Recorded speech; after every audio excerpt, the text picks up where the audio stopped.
होता है।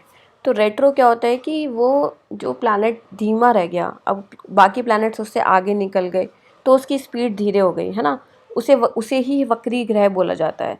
तो धीमी रहने के कारण उसका रिजल्ट पिछले हाउस में भी आता है। फॉर एग्जाम्पल जैसे इस चार्ट में देखो सैटर्न के आगे स्टार लग रहा है, कुछ सॉफ्टवेयर्स में सैटर्न के आगे आर लिखा होगा, कुछ में आपको स्टार मिल जाएगा छोटा सा ऐसा।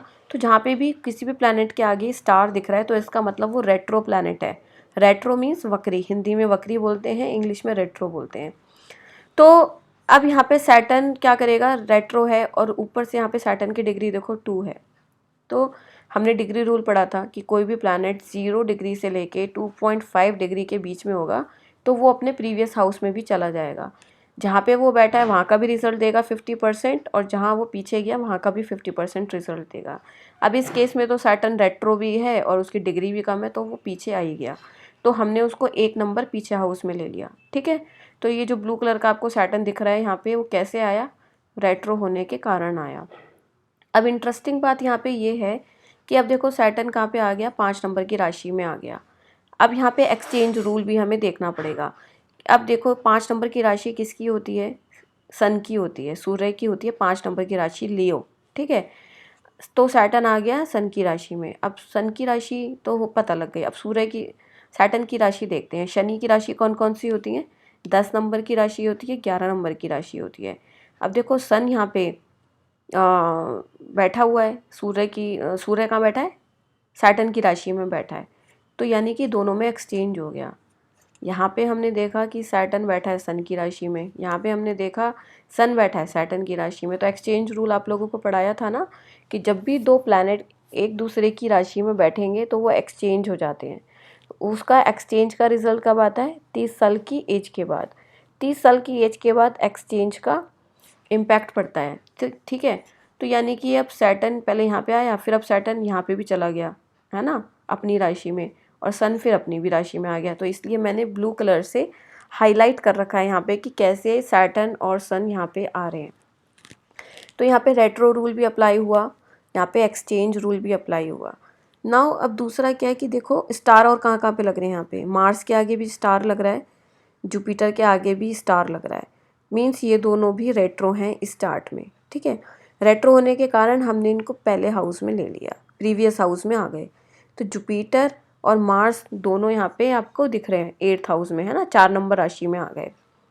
अब इंटरेस्टिंग बात यहाँ पे क्या है, देखो जुपिटर है 4 नंबर राशि में। 4 नंबर मीन्स कैंसेरियन राशि, है ना, कैंसर। कैंसर किसकी राशि है, मून की राशि है। और मून देखें यहाँ पे किसकी राशि में, स्कॉर्पियो की राशि में। ठीक है, अब नेक्स्ट देखते हैं मार्स। मार्स जैसे यहाँ पे आ गया ना प्रीवियस हाउस में एक्सचेंज रेट्रो के हिसाब से, तो मार्स किसकी राशि में, मून की राशि में आ गया। मून किसकी राशि में था, मार्स की राशि में था। तो यहाँ पे मून और मार्स का फिर से एक्सचेंज हो गया। ठीक है, तो मून यहाँ पे भी आ गया और मार्स वहाँ पे भी चला गया। क्लियर।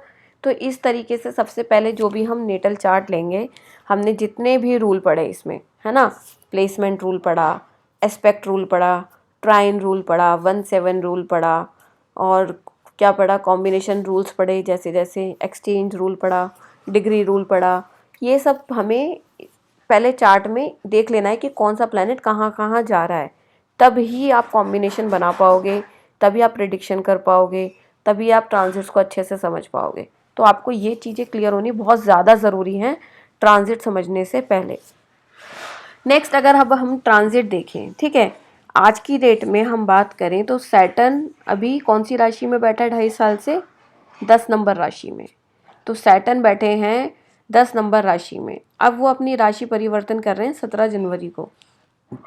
17 जनवरी 2023 को वो 11 नंबर राशि में आ जाएंगे। ठीक है, और यहाँ पे कब तक रहेंगे, 2.5 साल तक, क्योंकि सैटर्न एक राशि में 2.5 साल रहते हैं। सबसे पहली बात तो ये हो गई। अब और मेन प्लैनेट्स कौन से हैं, हमने बोला कि सिर्फ हम बड़े बड़े प्लैनेट्स का ही देखेंगे जो लंबे समय तक एक साइन में बैठते हैं।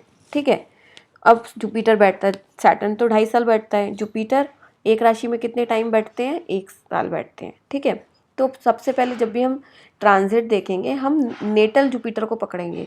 जुपिटर एक्सचेंज होके कहाँ जा रहा है, या फिर रेट्रो रूल से कहाँ जा रहा है वो नहीं लेंगे। सबसे पहले नेटल देखेंगे कि बाय बर्थ आपको जुपिटर कहाँ पे मिला है। तो जुपिटर हमें यहाँ मिला है बाय बर्थ स्टार्ट में 5 नंबर राशि में, ठीक है। अब जुपिटर का ट्रांजिट इस वक्त कहाँ पे है, जुपिटर अभी है आपका 12 नंबर राशि में। तो ये जो 12 नंबर राशि दिख रही है ना आपको, यहाँ पे जुपिटर लास्ट 1 साल से बैठे हुए हैं और अभी कब तक बैठेंगे, 12 अप्रैल तक बैठेंगे। फिर वो राशि हर 1 साल बाद चेंज करते हैं, है ना। तो अब जुपिटर राशि चेंज करके कहाँ आएंगे, 12 अप्रैल को 1 नंबर साइन में आ जाएंगे। तो ये समझ में आया आपको कि ट्रांजिट हमें कैसे निकालना है। तो सैटर्न आएंगे मरकरी और केतु के ऊपर, जुपिटर का आएंगे 1 नंबर में। अब हमें इसमें क्या ध्यान देने वाली बात है, एक तो हो गया जहाँ पे वो आ रहे हैं, सैटर्न यहाँ पे इस स्टार्ट के लिए 3rd हाउस में आ रहा है और मरकरी केतु के ऊपर आ रहा है। यहाँ पे अब कोई प्लैनेट है नहीं, है ना, जुपिटर का अगर हम देखें। पर हमें ट्राइन रूल इसमें अप्लाई करना ही करना है, 1/7 रूल इसमें अप्लाई करना ही करना है, और जो 2/12 रूल पढ़ा हमने, 1/7 रूल पढ़ा, सब अप्लाई करना है, तभी हमारे रिजल्ट्स आएंगे। अब फॉर एग्जांपल आप कहो कि ये पर्सन मुझसे कहें कि अब मेरा कैसा टाइम जाने वाला है, क्या होने वाला है मेरी लाइफ में, तो हम क्या देखेंगे, सबसे पहले हम जुपिटर का ट्रांजिट पकड़ेंगे, फिर सैटर्न का ट्रांजिट पकड़ेंगे, सबसे पहले हम ये पकड़ेंगे।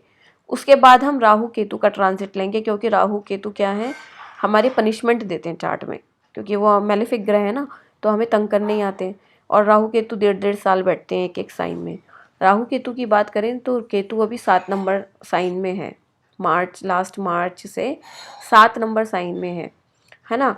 और अब केतु साइन चेंज करके कहाँ जाएगा, केतु और राहु का ना उल्टा चलता है, क्योंकि राहु केतु बाय डिफ़ॉल्ट वक्री होते हैं चार्ट में। वक्री मतलब रेट्रो मूव करते हैं।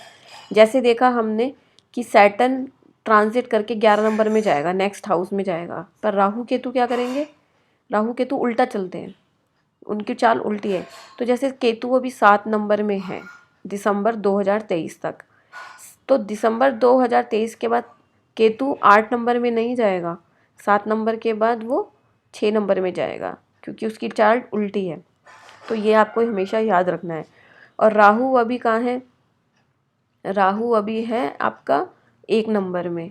अब राहु कहाँ जाएगा, 12 नंबर में, क्योंकि राहु केतु उल्टा चलते हैं, बाकी सब प्लैनेट्स आगे आगे बढ़ते हैं। तो राहु केतु पीछे पीछे जाएंगे।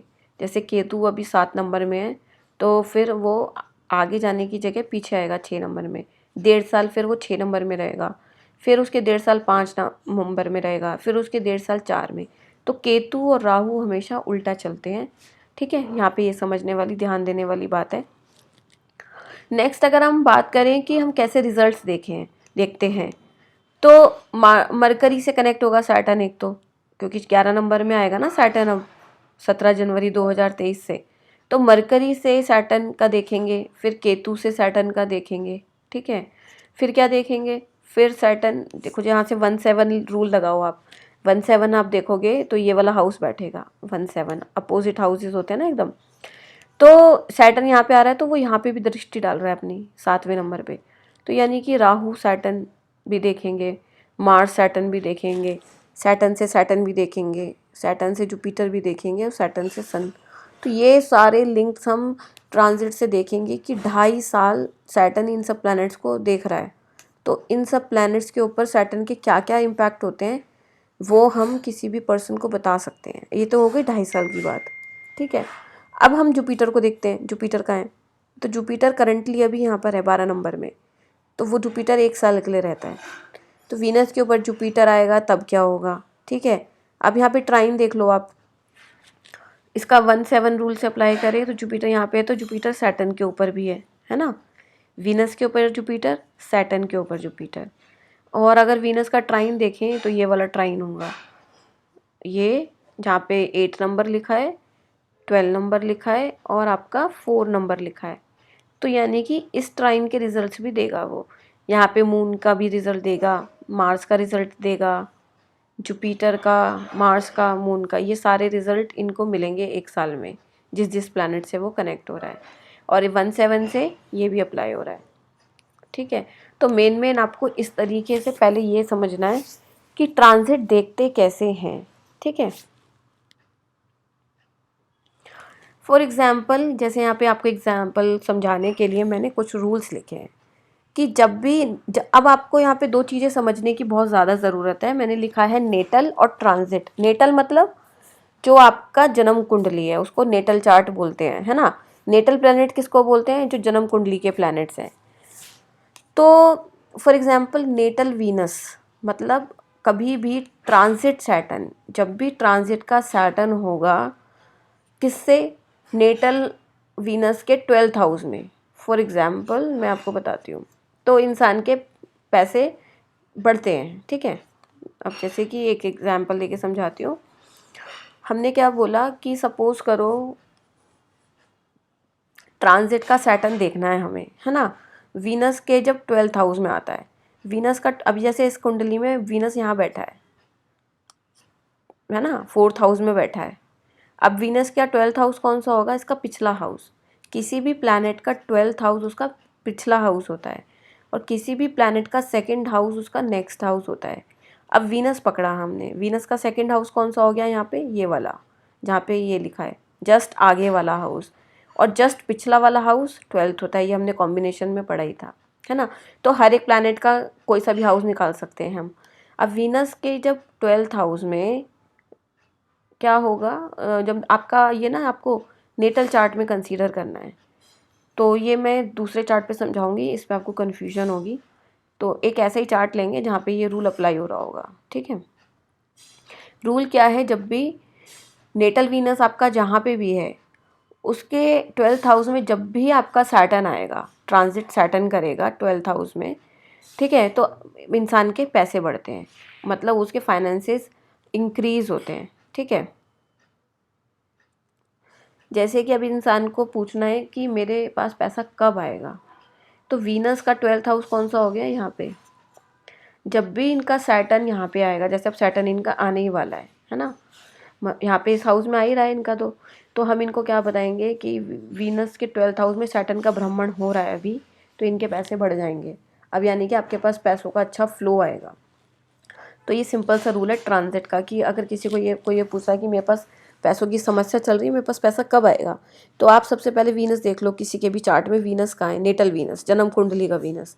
फिर उसके 12th हाउस, उसके जस्ट पिछले हाउस में सैटर्न का भ्रमण कब हो रहा है, तो वो उसको पैसा देगा। अब यहाँ पे क्वेश्चन आपको ये भी आएगा कि वो तो 2.5 साल में एक ही बार आएगा, फिर 30 साल बाद आएगा। यहाँ पे जैसे सैटर्न अभी इस साइन में अभी आ रहा है और 2.5 साल के लिए रहेगा, फिर इसी साइन में आने के लिए उसको 30 साल लगेंगे, है ना। 30 साल का एक वो होता है ना उसका पूरा ज़ोडिएक साइन का चक्कर।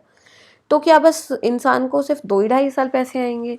नहीं, हम ये भी देखते हैं इसमें कि जब भी उसका कनेक्शन वीनस से बनेगा, फॉर एग्जांपल अभी तो सैटर्न यहाँ पे आ रहा है, फिर जब सैटर्न यहाँ पे होगा वीनस के ट्राइन में होगा तब भी पैसा आएगा। जब सैटर्न इधर आएगा 4 नंबर में, वीनस के ट्राइन में आ रहा है ना वो, तो जब भी वो वीनस से लिंक बनाएगा किसी भी तरीके से तब उसके पास पैसा आएगा। यहाँ पे आएगा तब भी आएगा, 1/7 के रूल से यहाँ पे आएगा तब भी बनाएगा, है ना। तो ये आगे की बात है।